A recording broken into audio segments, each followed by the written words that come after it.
Tanggal 11 November 2004 bukan hanya menjadi tanggal kematian Presiden Palestina, Yasir Arafat, tapi sekaligus menjadi riwayat perwujudan mimpi Palestina. Mimpi kemerdekaan yang dimulai setengah abad sebelumnya dan sampai kini masih tetap jadi mimpi bersama.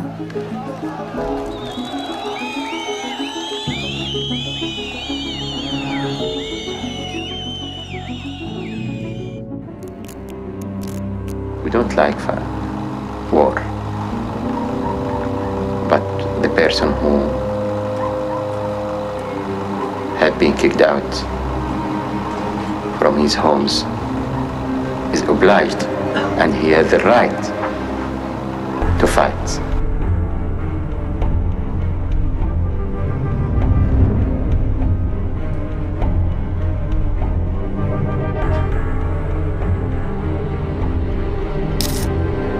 Muhammad Abdul Rauf Arafat bin Qutwa al-Husaini atau yang lebih dikenal dengan nama Yasir Arafat lahir pada tanggal 24 Agustus 1929 di Kairo, Mesir.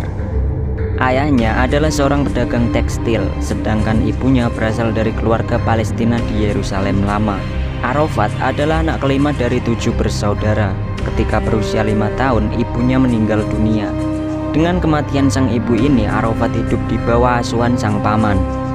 Setelah 4 tahun hidup bersama pamannya, Arafat kembali hidup bersama ayah dan saudara-saudaranya. Perjuangan Arafat untuk Palestina. Yasir Arafat merupakan sosok yang menentang Yahudi.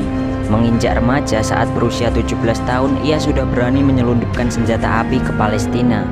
Senjata ini rencananya akan digunakan untuk melawan Inggris dan Perancis. Tahun 947 ia masuk ke Universitas Raja Faud pertama, yang sekarang berganti nama menjadi Universitas Kairo. Pada usia 19 tahun selama perang antara Yahudi dan negara-negara Arab, Arafat meninggalkan studinya di Universitas Kairo untuk berjuang melawan Yahudi di daerah Gaza.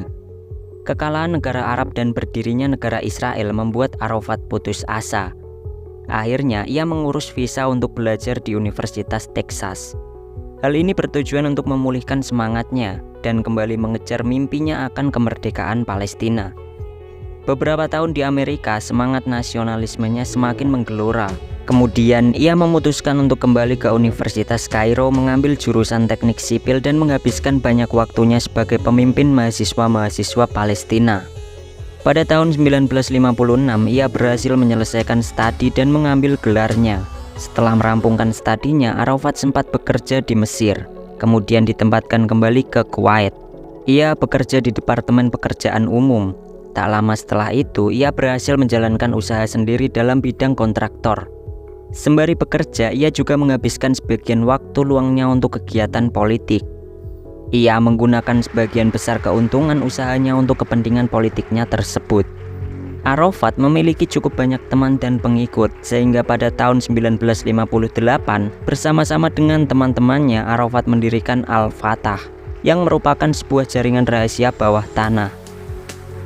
Pada tahun 1958, jaringan ini mulai menerbitkan majalah yang menganjurkan perlawanan melawan Israel dengan senjata. Pada akhirnya tahun 1964, Arafat meninggalkan Kuwait untuk menjadi seorang revolusioner sepenuhnya.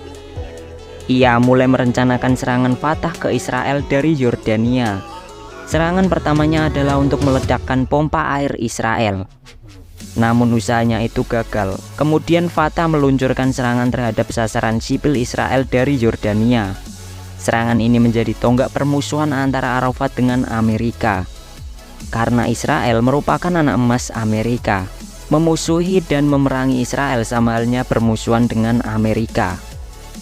Masih di tahun yang sama pula, berdiri Palestine Liberation Organization atau Organisasi Pembebasan Palestina yang disponsori oleh Liga Arab.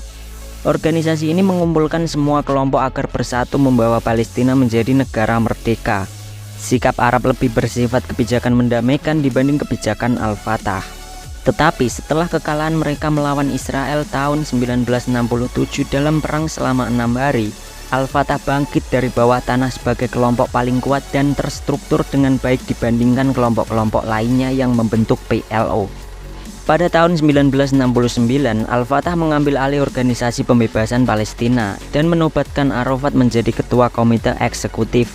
Setelah pengambil alihan ini, organisasi pembebasan Palestina bukan lagi organisasi di bawah kendali negara-negara Arab. Organisasi pembebasan Palestina berubah wujudnya menjadi organisasi nasionalis. Arafat membangun organisasi pembebasan Palestina menjadi sebuah negara yang memiliki kekuatan militer sendiri dalam negara Yordania. Melihat organisasi pembebasan Palestina di bawah pimpinan Arafat, Raja Hussein terusik.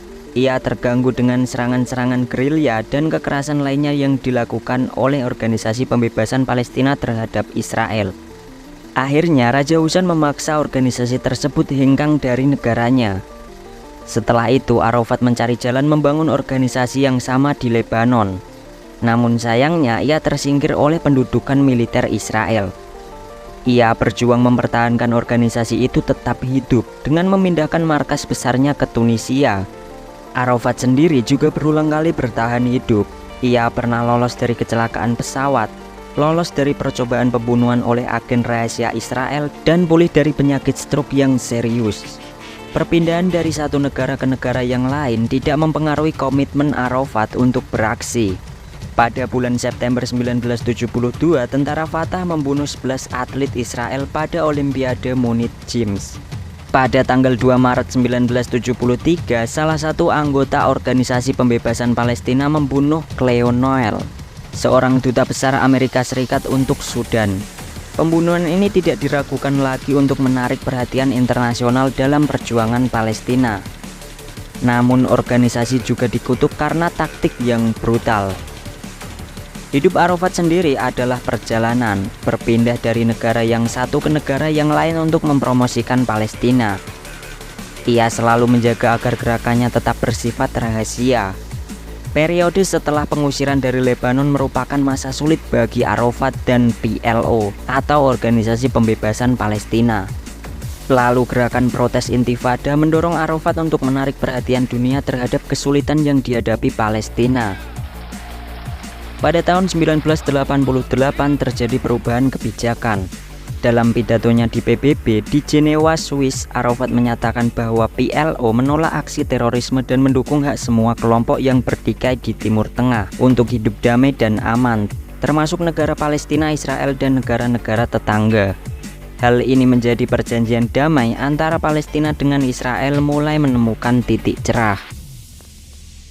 Setelah kemunduran akibat keputusan PLO mendukung Irak dalam Perang Teluk tahun 1991, proses perdamaian mulai serius dilakukan. Dimulai dari Perjanjian Oslo tahun 1993.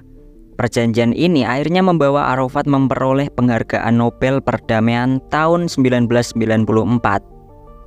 Setelah itu, pada tanggal 20 Januari 1996, Arafat terpilih menjadi Presiden Otoritas Palestina dengan mayoritas 83%. Yasir Arafat meninggal dunia pada tanggal 11 November 2004 di rumah sakit militer di Paris. Ia diterbangkan ke Paris dari markas besar PLO di Ramallah untuk mendapatkan perawatan medis akibat pendarahan hebat di otak yang dideritanya. Tetapi dalam laporan medis, diterangkan bahwa ada gejala infeksi dari bakteri atau virus yang meracuni darah. Laporan ini mengindikasikan bahwa sejatinya Arafat mati lantaran dibunuh. Ia dibunuh dengan menggunakan racun talium. Racun ini dimasukkan ke dalam minuman dan makanan Arafat. Sampai sekarang, kematian Arafat masih misterius.